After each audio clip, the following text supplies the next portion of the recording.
Vamos a dar inicio con la ayuda del Señor a la clase en esta mañana. Bendiciones, saludos, la hermana Eugenia, hermano Roberto, hermana Lilian y todos los hermanos que estamos acá. Bendiciones también.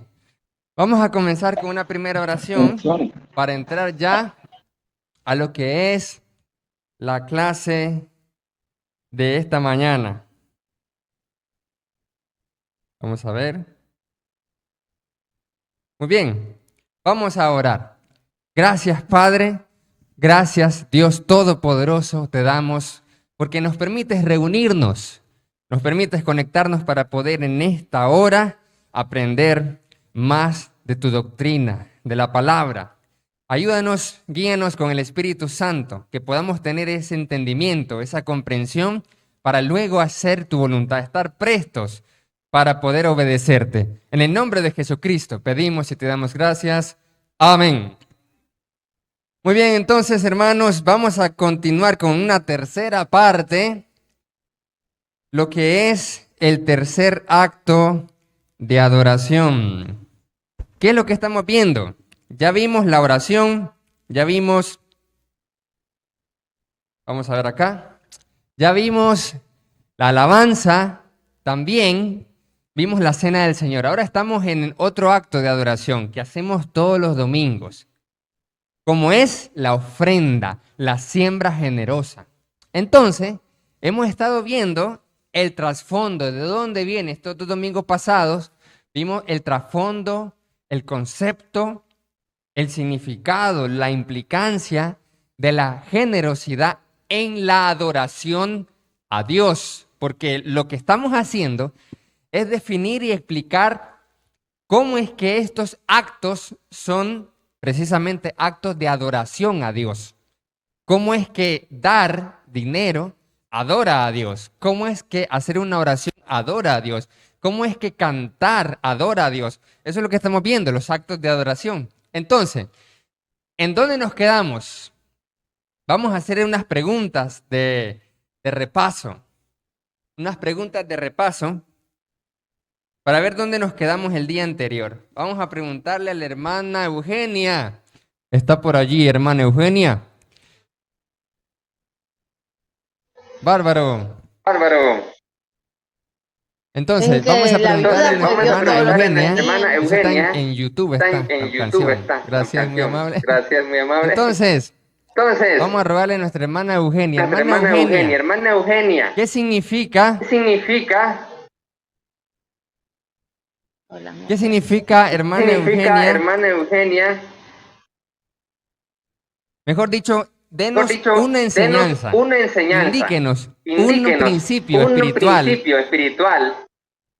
Una enseñanza. Espérame, ahí está, mire. Ahí está, mire. ¿Dónde está ¿Dónde está el aquí a su izquierda? Aquí a su izquierda. No. No, la diapositiva de explorador de internet. Ese, donde está el WhatsApp. Gracias. Ahí está YouTube. Correcto, gracias, muy amable. Muy bien, entonces, hermana Eugenia, denos un principio espiritual que aprendió en el tema del domingo pasado. Principio espiritual, ofrenda generosa. Cuando hablamos de un principio espiritual, hablamos de una enseñanza bíblica. Correcto, el tema es la ofrenda. El tema que estamos hablando es la siembra generosa. Entonces, ¿qué podemos aprender nosotros del ejemplo de la viuda? Aprendemos a ser generosos, a despojarnos y dar más allá, no lo que nos sobra, sino a veces hasta de lo que no tenemos, pero darlo con amor, con alegría y sencillez de corazón, y que nuestra ofrenda, nuestra siembra, sea lo primero que nosotros apartemos, ¿verdad? Haciendo un resumen, apartando de todos nuestros ingresos mensuales, semanales o quincenales, por lo menos yo el 12% mensual aparto, y es lo primero que uno tiene que poner, luego el resto. Entonces la enseñanza pues que yo aprendimos más también el domingo, afianzar más la enseñanza que hemos tenido nosotros, ¿verdad? Es que ser generoso y compartir y despojarnos y cumplir con los mandatos siempre del Señor. En este caso, pues que estuvimos estudiando sobre la siembra. Correcto, muchas gracias, Correcto. hermana Eugenia. Muy bien, una de las cosas, como dijo nuestra hermana, es que lo primero que apartemos sea la siembra generosa. Eso es lo que podemos aprender y por eso es que Cristo elogió la generosidad de una viuda pobre, pues dio todo su sustento. Y aquí hablábamos que esto es más que el diezmo, porque el diezmo se limita solamente a la 10ª parte.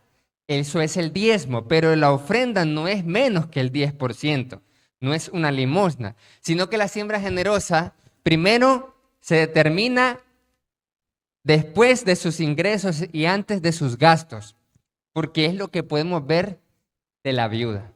Esto. Muy bien, excelente. Entonces vamos a ir a la siguiente diapositiva y hoy vamos a continuar hablando de este tema. Y nos encontramos en Hechos capítulo 2, 45 y el capítulo 4 desde el 32 al 37. Muy bien, ahora, en estos 2 domingos pasados vimos la ofrenda de Abel y de Caín, el diezmo de Abraham con Melquisedec, el diezmo de los levitas, el diezmo en el Antiguo Testamento. Veíamos también todo ese trasfondo. Y ahora caíamos al Nuevo Testamento. Y en el Nuevo Testamento aprendimos que Jesús no era como que rico, millonario, sino que era sustentado. Jesús y sus discípulos por mujeres que eran generosas. Y esa era una siembra generosa. Entonces, y vamos a ver otro texto más adelante, donde podemos ver cómo es una ofrenda, un acto que adora a Dios cuando usted financia la obra, cuando usted financia a los discípulos de Jesús para que prediquen la palabra. Entonces, caemos ahora a la vida de los primeros cristianos. Ya Jesús ya había muerto, había sido resucitado, había sido ascendido, ya estaba la iglesia establecida. Entonces, ¿qué pasa con la iglesia? La iglesia diezmaba como el tiempo de los judíos, como Israel, o daban limosnas, o eran como la viuda.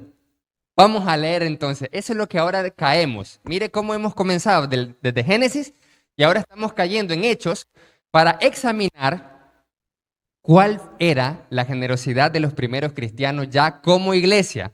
Vamos a leer Hechos 2:45. Vamos a rogarle a nuestro hermano Roberto Arcia que pueda leer ese texto. Hechos capítulo 2, versículos 40, verso 45. Hermano Roberto Arcia, con nosotros. Amén, hermano. Amén. Hechos, capítulo 2, versículo 45. Amén. Dice así la palabra del Señor. Y vendían sus propiedades y sus bienes, y lo repartían a todos según la necesidad de cada uno. Amén. Palabra del Gracias. Señor. Amén. Gracias, hermano Roberto. Muy bien. ¿Qué tenemos acá? ¿Qué hacían los primeros cristianos? ¿Cuál era el acto de adoración a Dios? Pues la ofrenda, la siembra generosa, no era lo que sobraba, como los ricos, en contraposición a la viuda. Tampoco era el 10% específicamente, sino que los primeros cristianos sobrepasaban todas las expectativas. Sobrepasaban, ellos no diezmaban, ellos daban todo, no daban un diezmo, ellos daban mucho más allá que la 10ª parte. Mire, los primeros cristianos vendían sus propiedades, sus terrenos, los vendían. ¿Cómo? Sí, los primeros cristianos vendían sus propiedades y sus bienes. Entonces vendían sus terrenos, sus casas y también las cosas que tuvieran, otros bienes. ¿Y qué pasaba? Lo repartían a todos para que nadie tuviese necesidad. Eso es otro nivel, ¿sí o no? Este es otro nivel. Esto es potente. Ahora, si leemos los versículos anteriores y los posteriores, nos damos cuenta qué es lo que hacía que cada uno además de amar y adorar a Dios sobre todas las cosas, aquí vamos a ver cómo se llevaban entre ellos, cómo era una comunidad genuina de fe. Entonces, vamos a leer los versículos anteriores y los posteriores. Dice, del 43, y sobrevino temor a toda persona, y muchas maravillas y señales eran hechas por los apóstoles. Todos los que habían creído estaban juntos y tenían en común todas las cosas. Podemos aquí resaltar dos cosas. La primera, tenían temor de Dios. Cuando usted y yo tenemos temor de Dios, lo veíamos en Deuteronomio, cuando hablábamos del diezmo. Y así, diezmando, aprenderás a temer a Dios. Aprenderás a temer al Señor. Siendo generosos, aprendemos a temer. Entonces, los primeros cristianos tenían temor de Dios y por eso eran generosos. Y lo que sigue en el verso 44 es que todos estaban juntos. ¿Cómo? Todos estaban juntos. Ellos no solo se congregaban una vez a la semana. Congregarse, ustedes saben, amados hermanos, significa reunirse, como lo que estamos ahorita. Ahorita estamos congregados, nos hemos reunido. Pero la Biblia aquí nos dice que no solamente se reunían una vez, sino que vivían juntos. Dice que estaban juntos y tenían en común todas las cosas. Esto es lo que nosotros llamamos en nuestra visión que tenemos aquí en la iglesia. Aquí tenemos una visión, que esta congregación se convierta en una genuina comunidad de fe. Una comunidad de fe no es igual al concepto que se tiene de iglesia actualmente. Porque el concepto de iglesia actual es pues un edificio, un lugar donde se reúnen las personas religiosas una vez o dos veces a la semana. Ese es el concepto de iglesia contemporánea. Pero cuando regresamos a la Biblia, no es una iglesia así, sino que tenían en común todas las cosas. Entonces, esa participación, esa comunidad, esa convivencia, más que reunirse de vez en cuando, hacía que podían tener mayor generosidad, porque conocían la necesidad.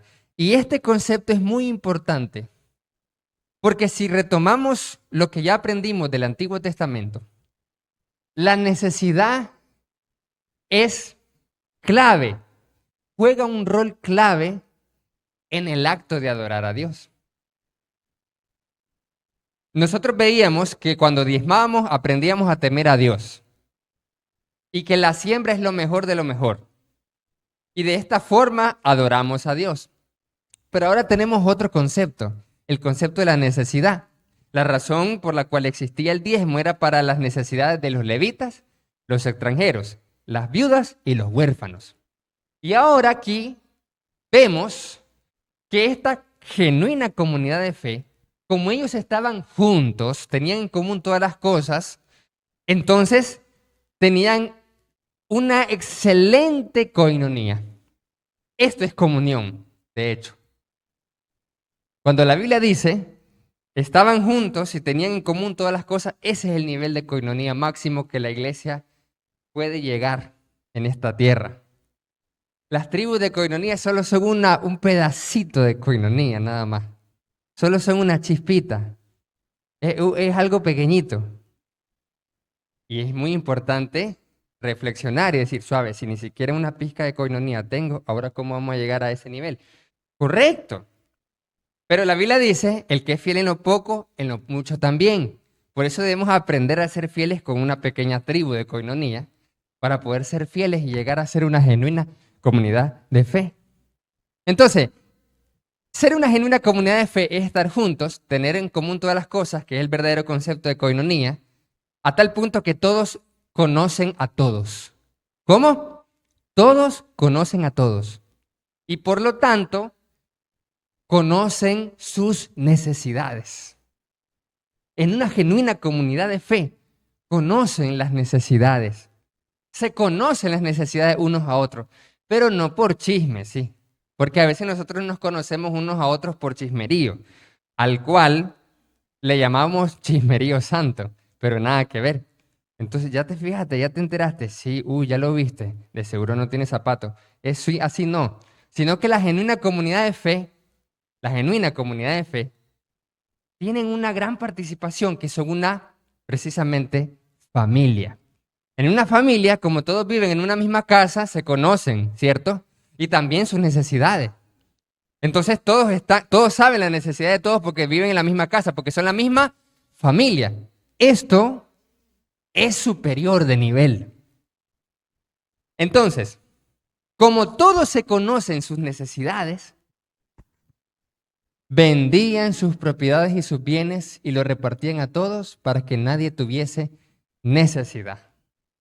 Este es el nivel más grande en cuanto a la ofrenda, en cuanto a la siembra generosa.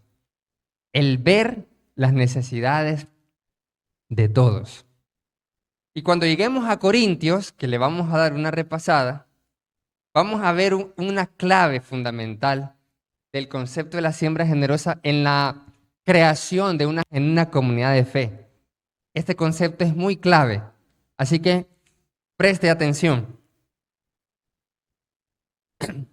Amados hermanos, con esto estamos aprendiendo entonces que la siembra generosa, que la ofrenda como acto de adoración a Dios, es la respuesta a las necesidades.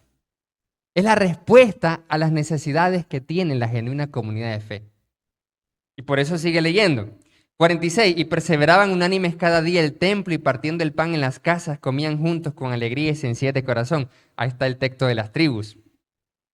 Verso 47, alabando a Dios y teniendo favor con todo el pueblo. Y el Señor añadía cada día a la iglesia los que habían de ser salvos. Ahí está. Ahí está una de las claves para crecer en la iglesia.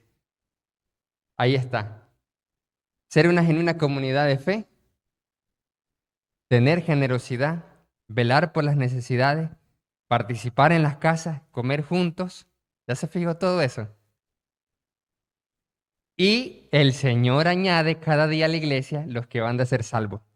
Ojo, esto es muy importante. Estos versículos, amados hermanos, nos tienen que hacer reflexionar en una cosa. ¿Quiere decir que el hermano Arcia, como evangelista, no es el único responsable para que esta congregación crezca en número de personas? No es el único responsable. Porque tal vez una sola persona puede intentar hacer muchas cosas. Pero si no existe una genuina comunidad de fe, que en las casas nos reunamos, comamos juntos con alegría, que vengamos y nos saludemos y haya un ambiente alegre, cosa que una sola persona no puede generar ese ambiente solo, no vamos a crecer. Pero la palabra me dice a mí que cuando tenemos temor de Dios, estamos juntos, tenemos en común las cosas, somos generosos, perseveramos en el templo y en las casas, comemos juntos con alegría y sencillez de corazón, alabamos a Dios, tenemos favor con todo el pueblo y el resultado de hacer todo eso es, y el Señor añadía cada día a la iglesia a los que habían de ser salvos. No es como que, y el hermano evangelista añade cada día a la iglesia nueva gente y todo lo demás lo quitamos. No es así, sino que es el Señor quien añade, pero todos participando desde su rol, desde su perspectiva, desde su posición. Ahora, vamos al capítulo 4. Hechos capítulo 4, versículo 32 en adelante. Otra vez todas las cosas en común. Mire qué bonito. Y la multitud de los que habían creído eran de un corazón y de un alma, y ninguno decía ser suyo propio nada de lo que poseía, sino que tenían también todas las cosas en común. La clave para ofrendar más y ser generosos es no decir que lo mío es mío. Esa es la clave. Ojo lo que dice el versículo. Ninguno decía ser suyo propio nada de lo que poseía. Es decir, si yo tengo un celular, ese celular, esa persona no decía, este es mi celular. Ninguno decía que lo que era de él, sino que era de todos. ¿Cómo es posible este nivel? Este es otro nivel. Este es otro nivel. Parece una utopía, pero no es una utopía. Es la descripción de lo que los primeros cristianos estaban viviendo. Es la iglesia del Nuevo Testamento, la iglesia verdadera. Entonces, los primeros cristianos hacían esto.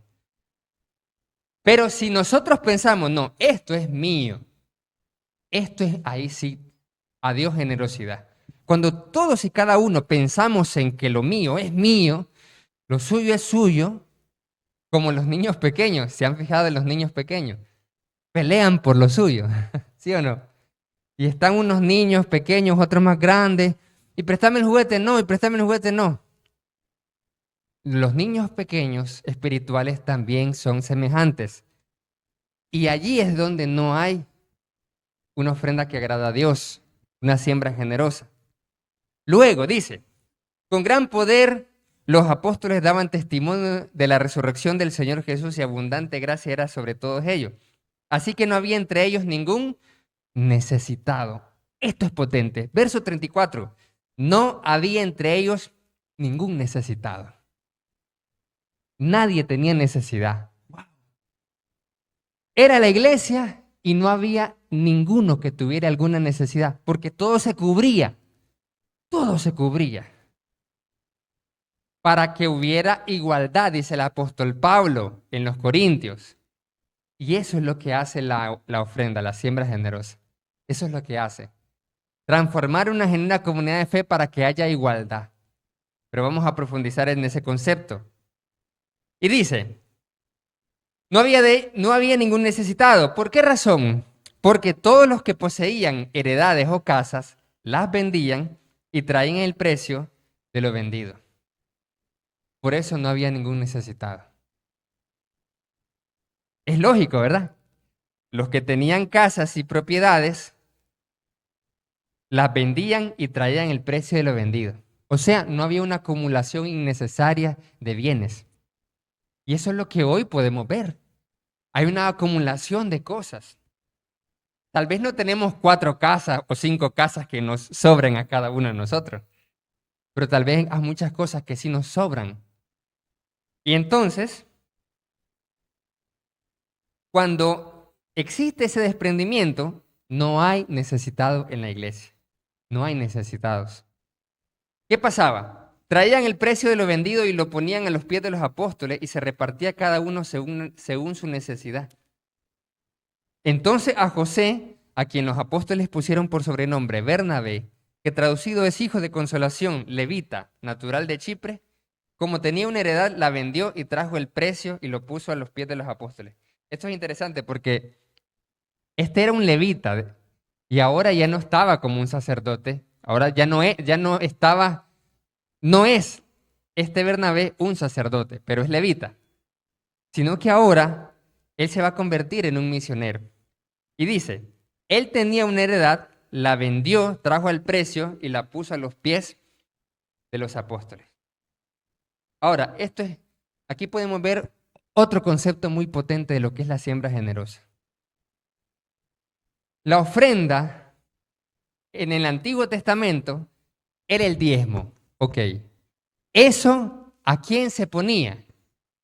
Se ponía en el alfolí, que eran los graneros, a disposición de los levitas y a disposición luego de la viuda, de los huérfanos, de los extranjeros, administrado por los levitas, por los sacerdotes porque lo recibían. Y ahora, en el caso de la iglesia, ¿qué pasaba aquí?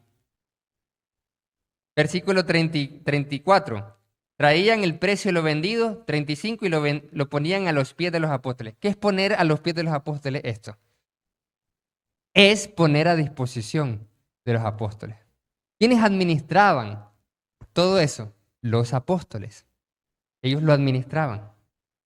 Y aquí es un concepto que es profundo porque marca la intención del corazón. ¿Cuántos de nosotros hemos pensado en algún momento y dicho, yo voy a ayudar a las personas, pero yo no ofrendo, yo no voy a sembrar, yo no hago esto, sino que yo puedo ayudar aparte? Pregunto, ¿por qué estas personas podían vender sus cosas y ayudar a los necesitados sin necesidad de ponerlo a los apóstoles el dinero? ¿Sí o no? Dice hermano Isidro que eso es difícil. ¿Será que eso es difícil? Ayudar a una persona sin necesidad de ponerlo a los apóstoles. ¿Por qué ponerlo a los pies de los apóstoles? Ajá, mire qué interesante. Entonces, estamos en el 4, estamos en el capítulo 4 y estamos viendo cómo la iglesia del primer siglo comenzó ofrendando. Y hermano Arcia, y aquel versículo que dice de que es cada domingo que se ofrenda, a este tiempo no existía ese versículo, ¿ya? A ese momento no existe esa práctica de que es cada domingo. A este momento, de Hechos 2 y Hechos 4, ni siquiera el apóstol Pablo existía como apóstol, sino que era Saulo de Tarso. Pero los primeros cristianos tenían esta forma de vida antes de Corintios. Entonces, estamos viendo por parte, porque lo hemos visto desde Génesis, desde la ofrenda de Caín y Abel. Y ahora estamos cayendo con los primeros cristianos. Entonces, están los apóstoles recibiendo el precio de lo que vendía la gente que tenía propiedades y bienes y casas extras, para que se formara una genuina comunidad de fe donde todos se conocían, tenían coinonía, conocían las necesidades y se repartían a todos según la necesidad de cada uno. Y el último aspecto que hemos visto aquí es, lo ponían a los pies de los apóstoles. ¿Por qué? ¿Por qué razón? ¿Por qué si ellos podían darle a los pobres, dar limosna aparte? ¿Por qué a los líderes espirituales darlo? Primero como los levitas y luego a los apóstoles. Alguien pudo pensar que no debería ser así y caemos en el capítulo 5. Y en el capítulo 5 sucede un suceso trágico, sorprendente, que tiene que ver, y ahí vamos a ver la siguiente diapositiva, con esta práctica de generosidad.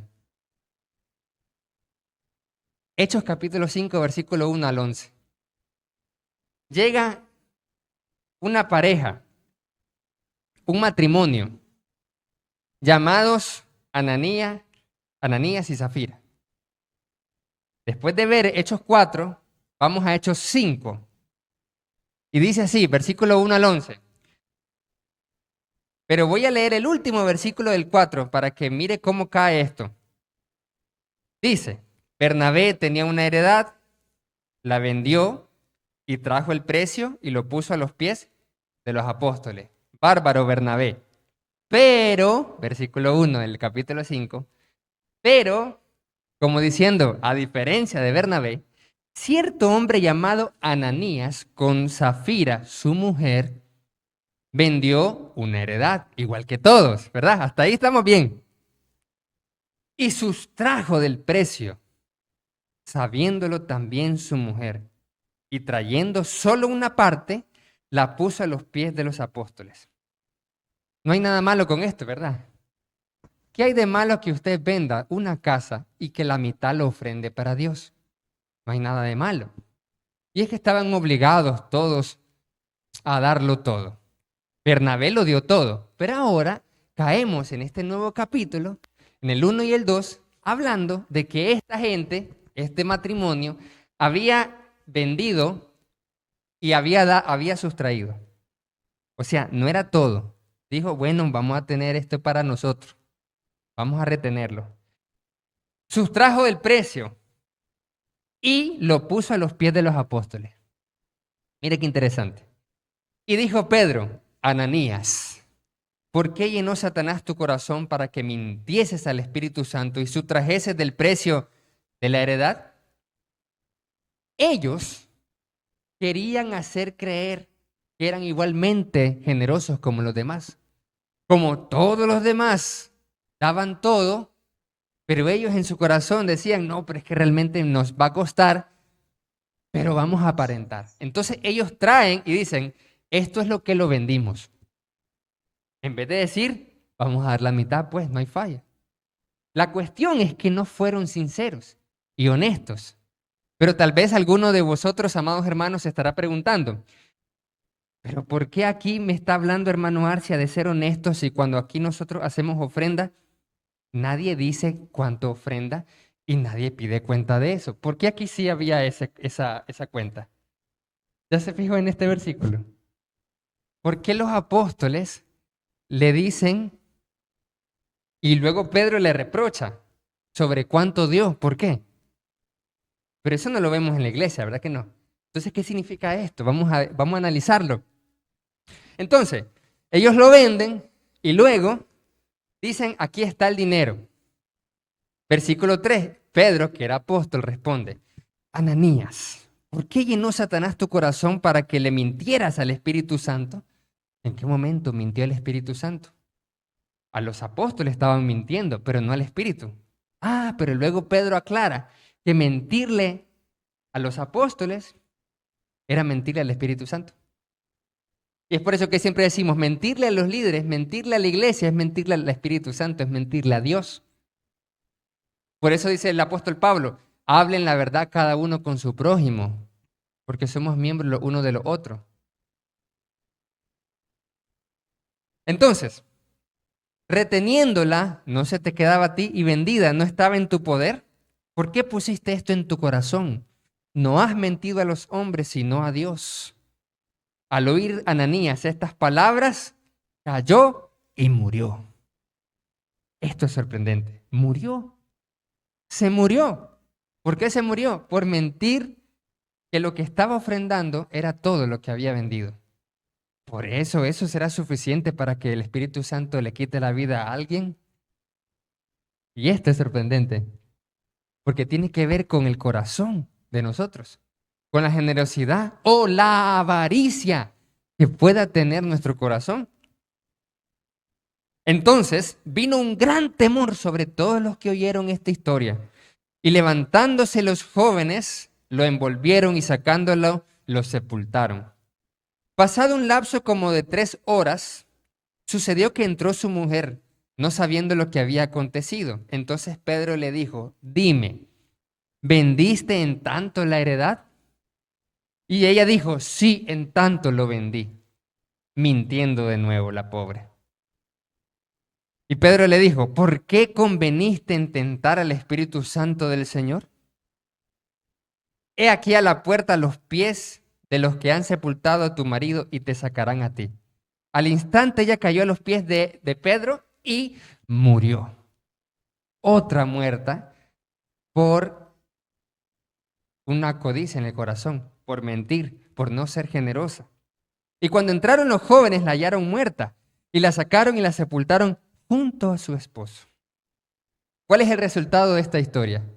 Y vino gran temor, mire, temor sobre toda la iglesia y sobre todos los que oyeron estas cosas. ¿Ya se fijaron, amados hermanos, que cuando tenemos temor de Dios, entonces nosotros vamos a obedecer más y más? Cuando tenemos temor de Dios, somos más generosos. ¿Por qué vino temor? Porque escucharon de que había una pareja que mintió, que no fue generosa, cayeron muertos. Entonces todos, obviamente, les dio miedo, les dio temor. Y el resultado entonces es que toda la iglesia comienza a tener ese temor reverente. Y aquí hay una parte clave. No has mentido a los hombres, sino a Dios, dice el apóstol Pedro. Entonces, había preguntado, ¿por qué razón la generosidad aquí es que todos venden y todos traen el dinero a los apóstoles? ¿Por qué razón? Porque la comunidad de fe tenía confianza y comunicación con la generosidad y moría el que no la tenía. Estamos hablando de que ¿por qué? ¿Por qué es diferente nosotros que ofrendamos? Y siempre, por ejemplo, yo desde pequeño siempre supe y me dijeron, es que la ofrenda es algo secreto. Pero yo leo aquí en Hechos 5, 1 al 11 que no es así. Es diferente. ¿Por qué? Porque esta es una iglesia de un nivel avanzado. Es de un nivel avanzado. ¿Ya? es un nivel espiritual que está encima, está muy alto, estamos largos de llegar, pero tenemos que llegar, debemos llegar, porque es lo que nos dice la palabra de Dios. Entonces, ¿qué pasa? En Hechos 5, nosotros vemos la clave aquí. Una diapositiva, porfa, atrás. Gracias. La clave aquí es que la comunidad de fe tiene confianza porque hay coinonía. Si no hay coinonía, no hay confianza. Y si no hay confianza, estamos todos cuidándonos los unos los otros, cuidándonos qué va a pensar el otro, qué va a decir la otra, porque no hay confianza. Entonces, al no haber confianza, porque no hay coinonía, nos volvemos rivales, oponentes, porque no nos vemos como la misma familia. Entonces, pero al ser una genuina comunidad de fe, todos tienen la confianza y la comunicación con la generosidad. Perdón. La generosidad era con confianza y en comunicación. Todos se comunicaban y había confianza. Es viceversa. Porque tenían confianza se comunicaban y porque se comunicaban tenían confianza. Y eso se retroalimentaba. Entre más confianza, más comunicación. Entre más comunicación, más confianza. Pero a veces nosotros, como no tenemos esa comunicación, no hay esa confianza. Y como no tenemos confianza, porque somos muchas veces nosotros como desconfiados, prejuiciados, preocupados por qué pensarán las demás personas de la iglesia. Entonces, en vez de amarnos unos a otros, estamos preocupados por lo que cada uno piensa del otro, en vez de vernos como una sola familia, en vez de ser una sola familia. Eso ocasiona que muriera el que no tenía este nivel. Mire, potente. Siguiente diapositiva. Entonces, cuando caemos al capítulo 6 de Hechos, nosotros aprendemos una cosa en el versículo 1 al 7. Hechos capítulo 6, versículo 1 al 7. ¿Qué pasaba entonces? Y aquí está una de las razones muy potentes. Mire qué bonito. Hechos 6, 1 al 7. Dice, en aquellos días creció el número de los discípulos. Está bien eso. Pero cuando crecen las personas, se necesita más organización. Y si hay desorden, habrá murmuración. Y aquí comienzan a andar las cosas mal y por eso los apóstoles tienen que resolver el problema. Hubo murmuración de los griegos contra los hebreos, porque las viudas de aquellos eran desatendidas en la distribución diaria. ¿Había una distribución diaria? Correcto. Aquí está la clave. La respuesta a la pregunta, ¿por qué no podemos ayudar por aparte cada uno y por qué esta gente tiene que ponerla a los pies de los apóstoles? ¿Por qué? Porque los líderes o los apóstoles, los ministros, son los que organizan y distribuyen. Y cuando nosotros hacemos las cosas más organizadamente, entonces hay una mayor efectividad. Por eso Dios vino a edificar una iglesia en Cristo. Por eso la Biblia dice, edificaré mi iglesia. Porque si no hubiera necesidad de iglesia, ¿por qué dice Cristo en Mateo 16, 18?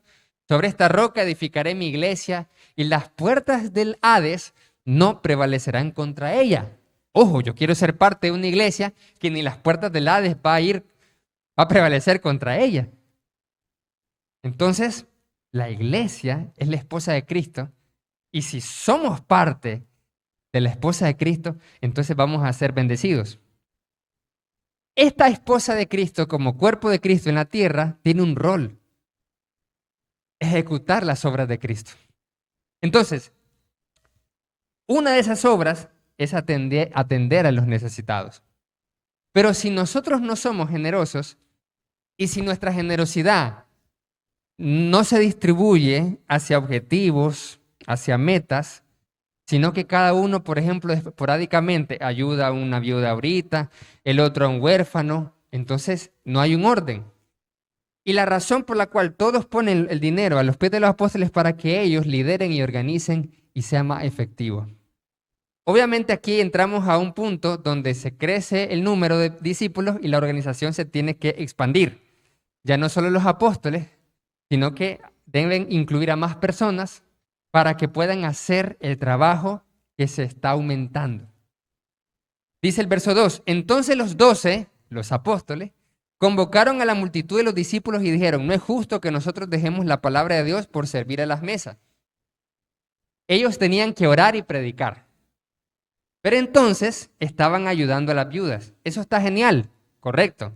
Eso está excelente. Pero como todo era una gran multitud, entonces estaba mejor que se distribuyera el trabajo, porque la Biblia dice que toda la iglesia debemos trabajar cada uno en su rol. Pero cuando la iglesia no se involucra, entonces los apóstoles tenían que predicar, tenían que orar, tenían que distribuir, tenían que hacer todo un montón de cosas. Pero entre más personas se involucren, entonces los líderes o los apóstoles se van a dedicar solamente a predicar y a orar. Mire qué bonito. Entre más gente se involucre al ministerio, los líderes van a tender a involucrarse más y más solo en predicar. Solo en predicar. Y por ejemplo, ustedes me han visto a veces en los círculos de oraciones, que estamos en la computadora, luego vamos allá, luego vamos a hacer otras cosas, y luego en la silla y así. Y entonces, no, ¿por qué hace eso? ¿Por qué? Pero si hay otras personas, entonces los hermanos vamos a dedicarnos más y más solo a predicar, y a predicar y a predicar. No significa que sea malo hacer eso, pero cuando hay más personas que pueden involucrarse, entonces los apóstoles dejan de hacer eso. Entonces dice aquí, busquen pues hermanos de entre ustedes a 7 varones de buen testimonio y llenos del Espíritu Santo y de sabiduría a quienes encarguemos este trabajo. Y nosotros persistiremos en la oración y en el ministerio de la palabra. Agradó pues la propuesta a todos y eligieron a los 7, a los cuales presentaron ante los apóstoles, quienes orando les impusieron las manos y crecía la palabra del Señor y el número de los discípulos se multiplicaba grandemente en Jerusalén. También muchos de los sacerdotes obedecían a la fe. Entonces, apóstoles predicando y orando. Diáconos sirviendo a las necesidades de los santos, de las viudas, de los huérfanos. Y predicando más y más. ¿Cuál es el resultado? Y crecía la palabra del Señor y el número de los discípulos. Es por eso que el canto dice, y si todos trabajamos, eso es lo que va a pasar. Mire qué chévere. Entonces, tanto los apóstoles como los diáconos de Hechos 6, como las viudas, los huérfanos, etcétera, eran sostenidos. Porque si ellos estaban dedicados a todo eso, y luego vamos a caer a los otros versículos, vamos a ver que así como el sacerdote levita vive del altar, los apóstoles, los diáconos, los huérfanos, las viudas eran sostenidos por el precio de lo vendido. Siguiente diapositiva, por favor. Ahora, Mateo 6, 19 al 34 y Ageo 2, 8 nos dice lo siguiente. Que la adoración conlleva una gran generosidad. Eso ya lo hemos comentado, pero ¿por qué? Porque implica una fe y confianza en Dios, quien es el proveedor de todas las cosas. Por eso es un acto que adora a Dios. Ageo 2:8, ¿qué dice? Ageo capítulo 2, versículo 8. Vamos a pedirle por favor a nuestra hermana Eugenia que pueda leer Ageo capítulo 2, versículo 8.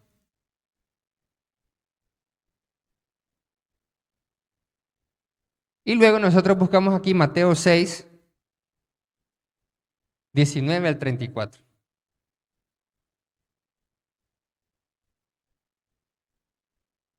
Muy bien, ¿qué dice Ageo 2:8?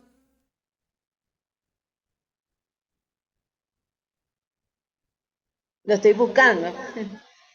Excelente. Excelente. Ageo, Que la Ageo, capítulo 2, verso 8. capítulo 2, verso 8.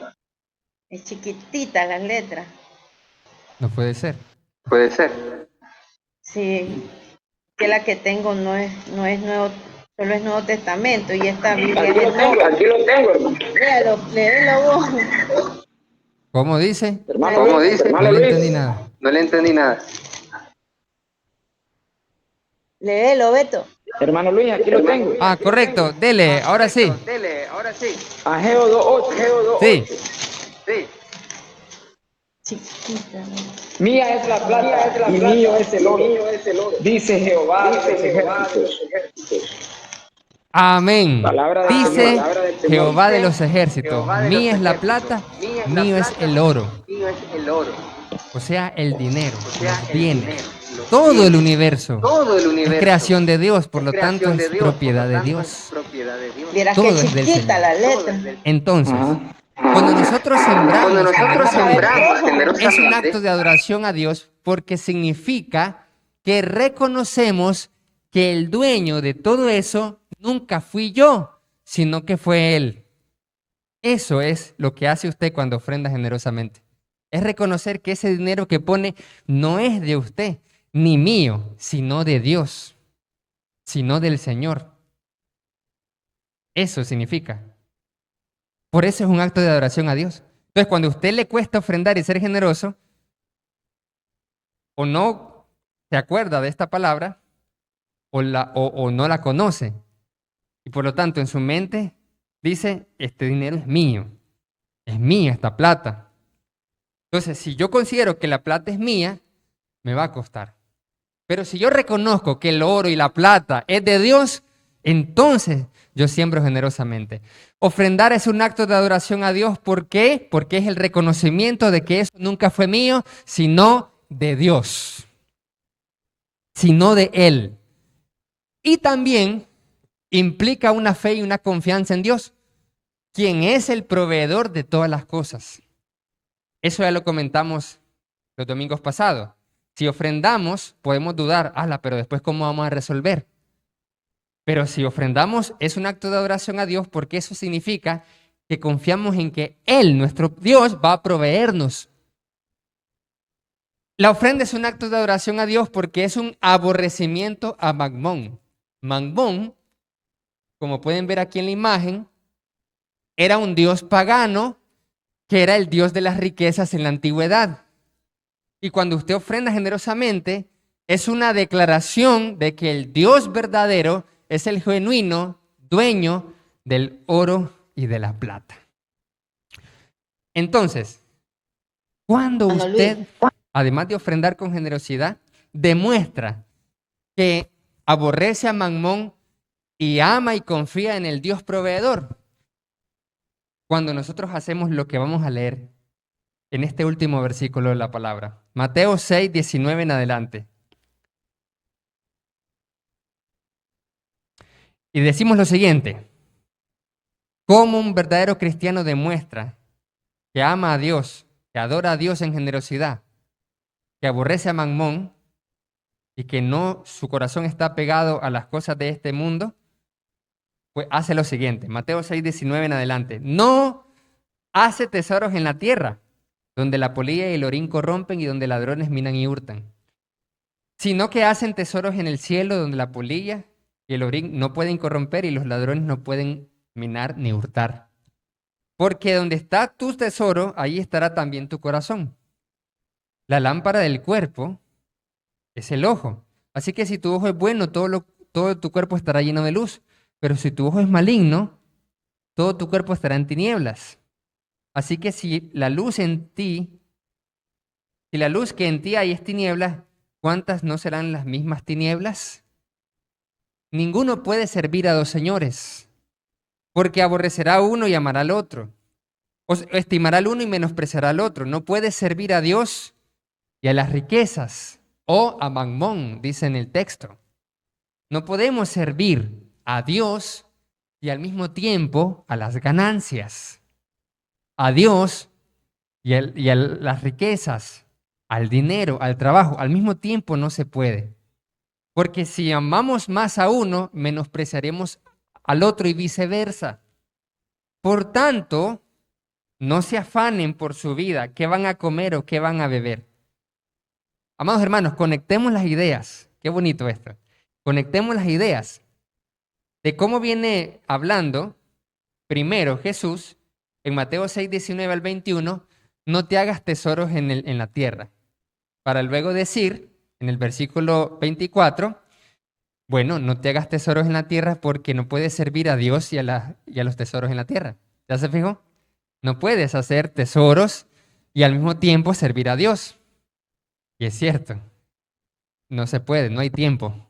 La cuestión es que no hay tiempo. Eso es lo interesante. No hay tiempo. Y eso nosotros lo hemos fijado y lo hemos experimentado en la propia experiencia. En la propia experiencia nosotros podemos dar testimonio de que es cierto. ¿Podemos servir a Dios y al mismo tiempo servir a las riquezas? No se puede. Por ejemplo, si un ministro que predica la palabra ya no predica la palabra, sino que se dedica a trabajar en lo secular, ya no tiene tiempo para predicar y servir, pero va a tener tiempo para poder tener ingresos, para generar alguna riqueza y trabajar y tener casa y trabajo y bienes. No es que sea malo, sino que no va a haber tiempo. ¿Ya se fijó? Entonces, la Biblia nos dice, no podemos servir a Dios y las riquezas porque no nos va a dar tiempo. Si queremos tener muchos bienes en este mundo, le aseguro que no va a tener tiempo, aunque quisiera, de servir a Dios de alguna manera. Entonces vienen los jóvenes y estudian un montón de tiempo y sacan carreras y sacan cursos y sacan técnicos y después trabajan un montón de tiempo y un montón de horas porque todos soñamos con tener la propia casa, tener el propio carro de los sueños y muchas cosas y vivir bien, vivir cómodamente. Le prometo que no va a tener tiempo de servir a Dios en algo. No va a tener tiempo. ¿Por qué? Porque no hay tiempo. Y si uno le sirve a Dios y las obras y la iglesia y las almas, le prometo que no va a tener tiempo de tener su propia casa. Le prometo que no va a tener tiempo de tener un carro bueno si realmente se dedica a la obra. No va a tener tiempo para tener todo al mismo tiempo. Pero algunos ministros sí tienen, es que esos tienen otros métodos que no siempre son legítimos. Otros métodos astutos. Pero volviendo al punto, no puede servir a dos señores. Ahora dice el 25. Por tanto, no se preocupen por su vida. Mire cómo dice el 24. No puedes servir a dos señores, por tanto no te preocupes por tu vida. Porque es cierto, nosotros podemos servir o tratar de servir a dos señores por las preocupaciones que tenemos. ¿Cómo es eso, hermano Arcia? Claro, tratamos de servir a Dios y a las riquezas porque nos preocupa que no tengamos el dinero para poder comer y vestirnos y beber. ¿Sí o no? Pero Jesús en su discurso me dice a mí, en el 24 y en el 25, que no debo de preocuparme por servir a dos señores. No debes preocuparte. Si nos preocupamos, ahí sí vamos a buscar cómo estar bien con Dios y bien con el trabajo. Bien con Dios y bien con el jefe. Bien con Dios y bien con la empresa. Pero cuando chocan, ahí va a ser la cosa. ¿A quién voy a servir al final? ¿Voy a seguir siendo cristiano en una empresa que me está pidiendo que haga cosas que en el fondo yo sé que un cristiano no hace? Por ejemplo, entonces ahí, ¿qué voy a elegir? ¿El trabajo o a Dios? ¿Qué elijo al final? Entonces, no te preocupes por tu vida. ¿Qué vas a comer? ¿Qué vas a vestir? ¿Qué vas a beber? No es la vida más que el alimento y el cuerpo más que el vestido. Miren las aves del cielo, no siembran ni ciegan ni recogen en graneros y su Padre Celestial las alimenta. ¿No valen ustedes mucho más que ellas? Es más importante el cuerpo que el vestido, es cierto, es más importante. Pero si nosotros nos afanamos, ¡hala! ¿Cómo le hago? Quiero tener una ropa nueva, un vestido nuevo cada domingo. Entonces uno se afana y se preocupa. Imagínense, vamos a gastar y gastar. Pero si no tenemos, entonces nos preocupamos. Por eso es más fácil usar la misma camisa. para glorificar a Dios. Pero si nosotros estamos angustiados, pero esta ropa ya me la vieron el domingo pasado, entonces ya uno pierde su corazón, porque está buscando en las cosas de este mundo. Pero de todas maneras, ¿no nos hemos fijado acaso en los grandes CEO? Steve Jobs, por ejemplo, siempre se vestía de la misma forma, en la misma sudadera negra. Al final la vestimenta no es la clave. Mire qué interesante, porque el vestido, ¿por qué se afanan? Versículo 28. ¿Por qué se afanan? ¿Por qué se van a vestir? Consideren los líderes del campo cómo crecen, no trabajan ni hilan, pero les digo que ni siquiera Salomón con toda su gloria se vistió como uno de ellos. Y si la hierba del campo que hoy es y mañana se echa al horno, Dios la viste así, ¿no hará mucho más con ustedes, hombres de poca fe?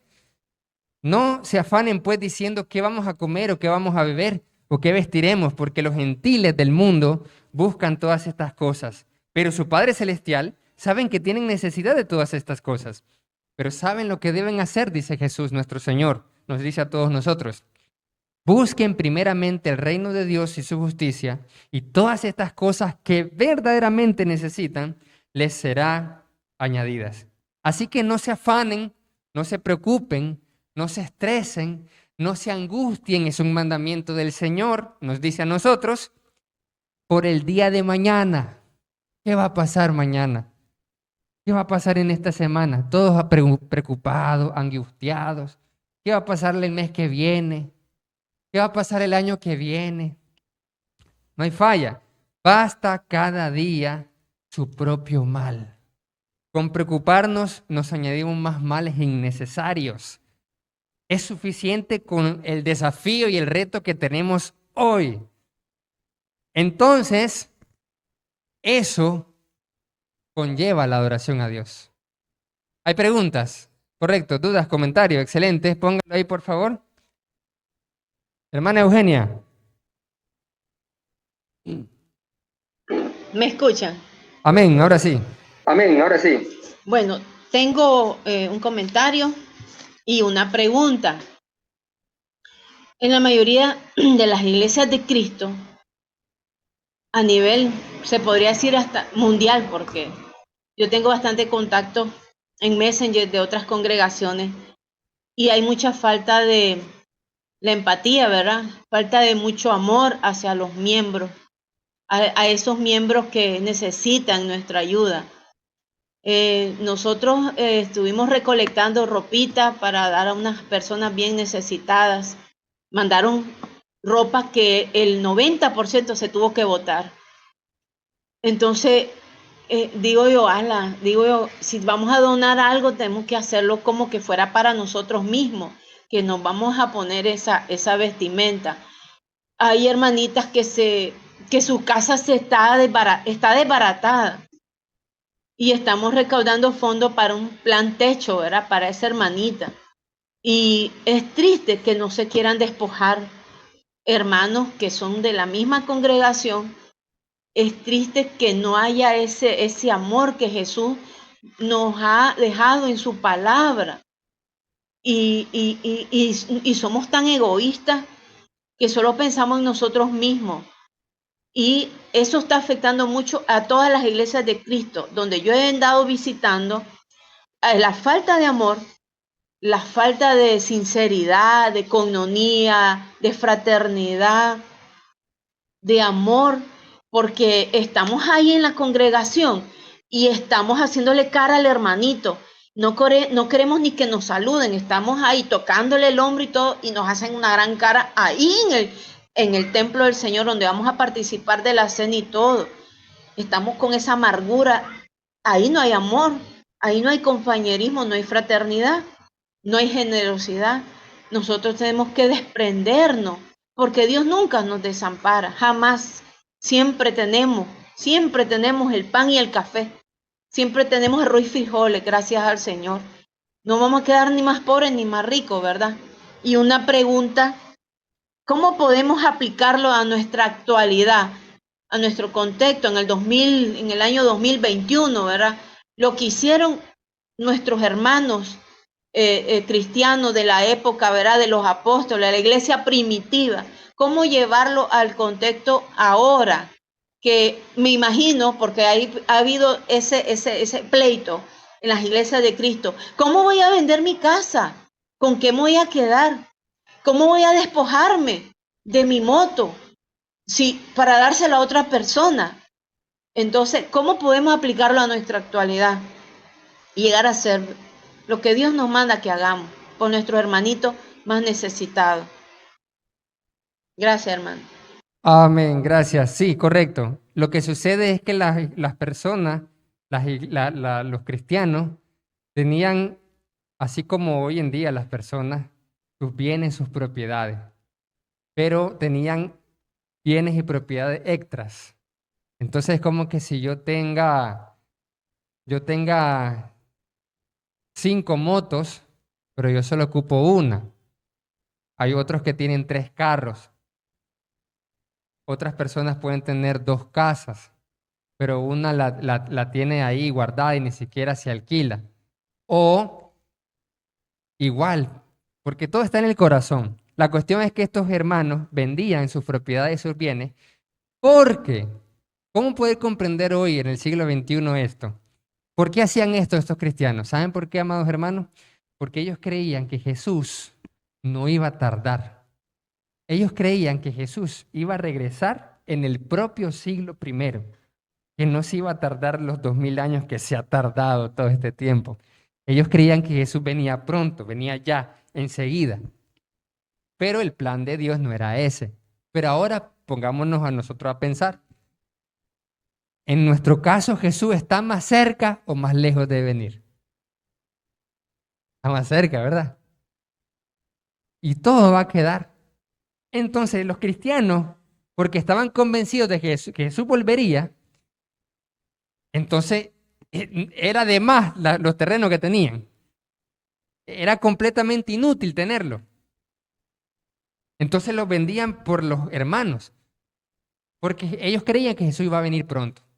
En nuestro caso, en el siglo XXI, como siempre escuchamos por la falsa religión y los falsos profetas como Nostradamus y así, y varias cosas, que viene el fin del mundo y nunca viene el fin del mundo.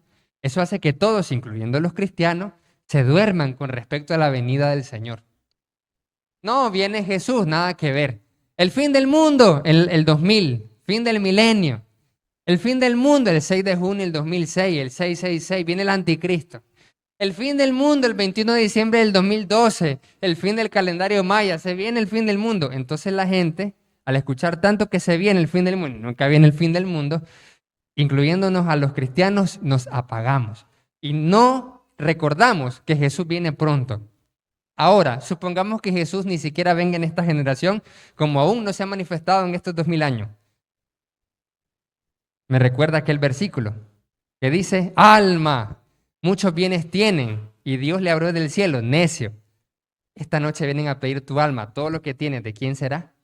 Tal vez Jesús no se aparezca en esta generación, supongamos, pero si nosotros nos podemos ir en cualquier momento y todas las cosas que tenemos se van a quedar. Lo que nosotros suponemos es que tenemos todavía tiempo, pero todo se va a quedar. Entonces, cuando nosotros eso, lleguemos a un nivel de madurez espiritual, de conciencia y decir, todo eso se va a quedar y es de más, y que somos peregrinos aquí, agarrarlo literal, literal, literal. Mi hogar lejano está. Cuando lo agarremos literal, entonces no nos vamos a desvivir y decir, yo voy a conseguir casas y terrenos. Y tal vez la forma de pensar que ustedes ahorita me están escuchando, tal vez eso explica por lo cual yo no tengo ningún terreno en ninguna casa. Pero tal vez algunos de ustedes pueden no estar de acuerdo y decir, no puede ser. La forma de pensar del hermano Arce está equivocada.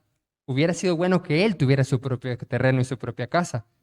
Esa forma de pensar no es correcta. Tal vez pueden discrepar, pero esto es elevado, porque es un principio elevado. Eso es cuando usted llega a un nivel de conciencia superior, elevado, espiritual. Y cuando ya las cosas de este mundo quedan completamente irrelevantes, quedan completamente pasajeras, quedan completamente superfluas. Pero cuando nosotros todavía no tenemos ese nivel de conciencia, estamos muy apegados a lo material, muy apegados a las cosas de este mundo. Y decir, no, no puede ser. Yo sueño con tener mi propia casa, sueño con tener mi propio terreno, sueño con hacer muchas cosas, sueño con tener un día un carro en el cual montar a mi esposa, a mi Diego y a una niña. Suave, eso más adelante, Dios primero. Entonces sueño con un carro así para montar a mi familia. ¿Ya? Pero eso depende de la conciencia espiritual que ha elevado usted. Y cuando nos acerquemos a la muerte, eso tiene que ser, eso tiene que quedar en nosotros. Entre más mayores nos avancemos y entre más cerca esté nuestra muerte, debemos tener esa mentalidad. Porque muchas veces yo he conocido a hermanos, a cristianos, donde ellos están acercándose más y más a su muerte, pero siguen apegados a las cosas de este mundo, a los afanes, a los quehaceres, y no tienen paz, y no están preparándose para el encuentro con el Señor. No están, y me pregunto, ¿y por qué? Si están bien cerca de la muerte, ¿por qué no deberían prepararse? Si nosotros los jóvenes debemos prepararnos, ¿cuánto más los más mayores? Los más mayores deberíamos estar en paz, tranquilos. Si las cosas no están reparadas, ya nosotros nos vamos de este mundo. Pero, por ejemplo, un joven no piensa así, normalmente.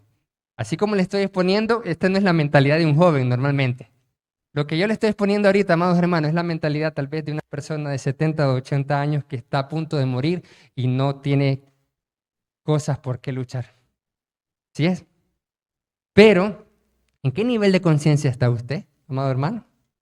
Así que, amados hermanos, vamos a llegar al final de la clase y vamos a hacer una oración y luego tenemos unos minutitos para poder pasar al servicio de adoración. Oremos. Gracias, Señor, porque pudimos meditar en tu palabra.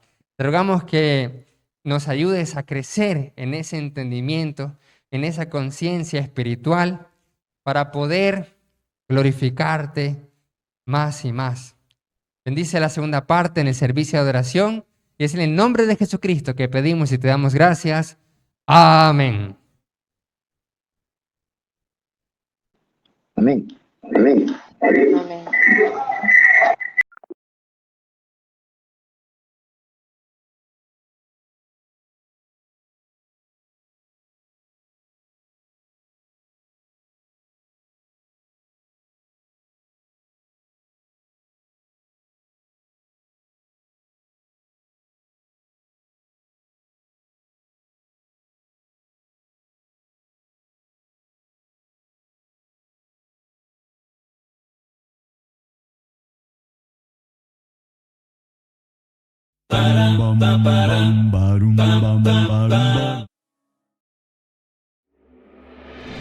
Al que es digno de recibir la gloria.